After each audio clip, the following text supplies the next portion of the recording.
I just run 6S in this because, oh wow. I wanted usable power. See, that's usable power, right? What's up guys? Today we got a couple new batteries we're gonna check out. These are from Turnigy. These are LiPo HV or high voltage batteries, which was sent over from Hobby King. Man, I've been buying batteries from Hobby King for years. Like back when I first got into this hobby, I was always looking for budget priced LiPos, and they were very hard to find back then, like especially, 12, 15 years ago. It was very hard to get a decent price on a LiPo, and I always found that Hobby King had some really good prices, and Turnigy was the brand that usually they had for a really good price. And so I've been running Turnigy batteries for years and years, and to be honest with you, I've had great luck with them.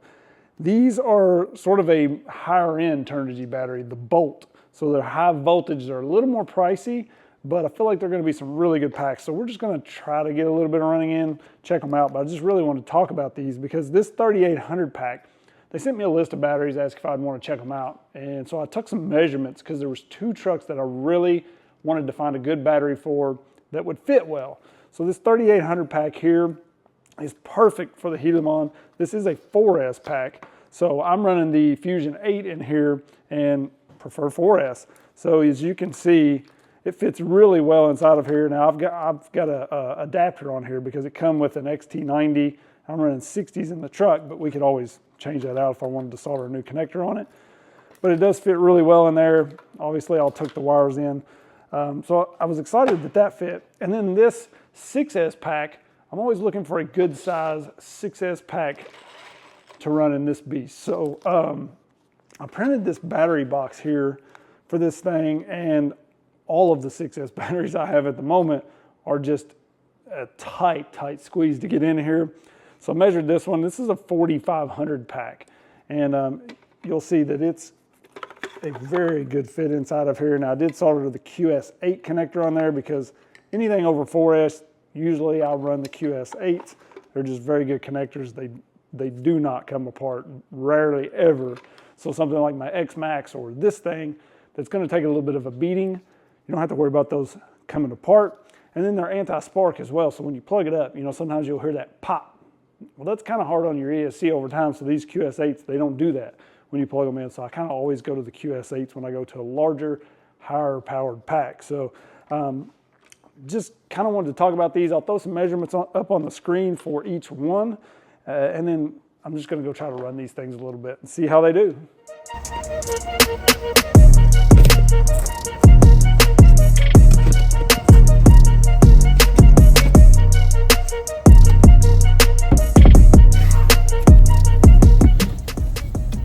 I packed so much stuff just to go crawl for like a couple hours by myself.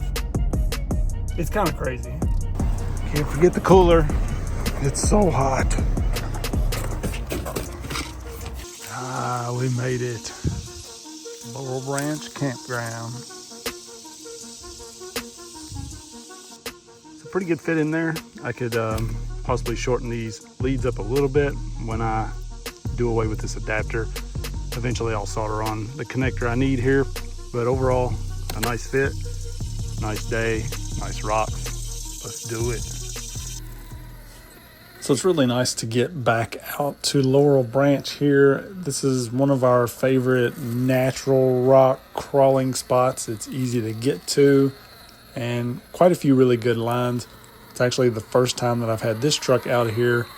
Most of this has been underwater pretty much all summer. I think maybe sometime last month it finally started to go down, and this is actually the first time that I've been able to make it out here. Especially just with the heat and everything, there's not much shade, so you are out in the sun and it's very hot. But I had a really good time out. This battery performed really well. There was a couple little spots where I kind of punched it and could really feel that punch. As you'll see, that's one right there, little bitty punch. Not a lot of real crazy lines, but just some fun crawling with this thing. So I'm going to let you guys just kind of watch this thing run. And then I do run the SCX6 bouncer a little bit later. I just kind of played around with it at the house, and you can definitely see the power that thing has. So both of these batteries really pack a punch. So stick around and enjoy some crawling. And fair warning, this thing is loud. Yes, the gear mesh is good. It's all greased. It's just loud. Everything that I have put the Fusion 8 in, this and the Orlarlo, it's loud. I don't know. And I've talked to a lot of people that's installed them in these as well, and they just seem to be loud. If anybody out there's put one in and it's not louder, let me know. But this thing got like crazy loud when I put the Fusion 8 in it, and I've checked it. Mesh is perfect. Everything's very well greased. It just is what it is. The Fusion 8 just seems to be loud. I don't know. You guys let me know what your experience is with it.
So you guys haven't really seen this one a lot, but we do have just a regular crawler mode. As you can see there, I have a drag brake, and I can turn that off and just have kind of a free roll so that we can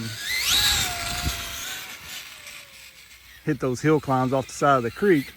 And then we're in low right there. We can click it into high, and I just run 6S in this because, oh wow. I wanted usable power. See, that's usable power, right? It actually still has way more power than I need. but I wanted to be able to blast those hills off the side of the creek. So I like to crawl along through the creek with this and then do some hill climbs off the side. And it's just powerful enough that it's very tempting to go overboard with it, but it's usable power, you know. And like I said, I could probably run a 4S in this and be happy with it, honestly, with the high gear. These shocks, I still haven't got these things worked out yet. This chassis, honestly, the shock mounting is awful. Vidavon, terrible. I love the thing, but good Lord, the shock mounting is absolutely awful, especially for what I paid for this thing. So yeah, that is what it is. But as you can see, it's got plenty of power to have some fun with. It's like a larger Rift, you know. And Vidavon actually updated this chassis, I think, after I bought this one. This is, as soon as they came out with this, I just jumped on it because I really liked it. It's kind of what I get for buying first edition, right? As soon as it's released, because they did change the shock mounting points now to a much better setup. Now you'll see here why I don't really crawl with this a lot. It's just so long that it's not an amazing crawler, to be 100% honest. Now it does well in just kind of big chunk in the creek, but when it comes to technical lines, it bellies out a lot. But that's what we got the power for, right? So as you can see, it crawls just good enough to kind of get it done. You know, it's got that castle whine, obviously, because this is a castle system in here. So that loud whine you hear is just the motor and ESC combo, but it runs very well in here. It's actually the same combo I have in my Rift, believe it or not. And it's super powerful in this. I've never had it get hot or anything like that. And I went with it just because I liked the aux cable that the Castle system had, to where I can switch my modes from crawl to, you know, like race mode or bouncer mode technically. And being able to kind of cycle the drag brake on and off.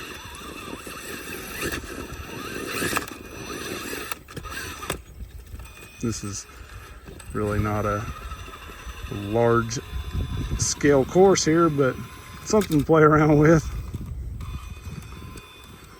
And a lot of times people always say, like, I should have went four-wheel steer with it. And honestly, if I was crawling a lot, I definitely would, because as you can see, like, four-wheel steer would definitely help this thing.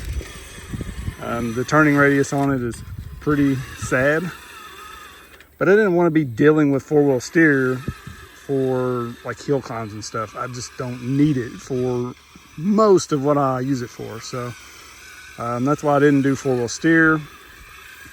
Yes, it would definitely help it crawl better and just be more maneuverable. But here's my problem. I forget I'm in crawl mode, and then I go do something like that and it locks itself up. So we gotta turn that drag brake off. You see, now we can free coast. And even in low, this battery's got some really good punch. Even in low, I could climb most hills that I want to mess with. You can see, let's see what it'll do on this little short hill right here. You know, if you were getting ready to hit a fairly steep hill, you could, yeah. Even in low gear with this battery, we got all sorts of punch there. That's great. I'm definitely gonna have to pick up a couple more of these packs, because that's really good power. In low gear, come on now. That's crazy.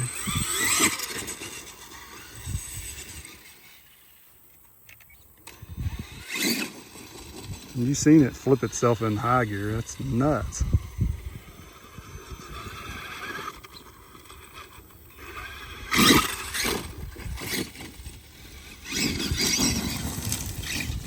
Woohoo! I'm driving one-handed too, so that was a decent save.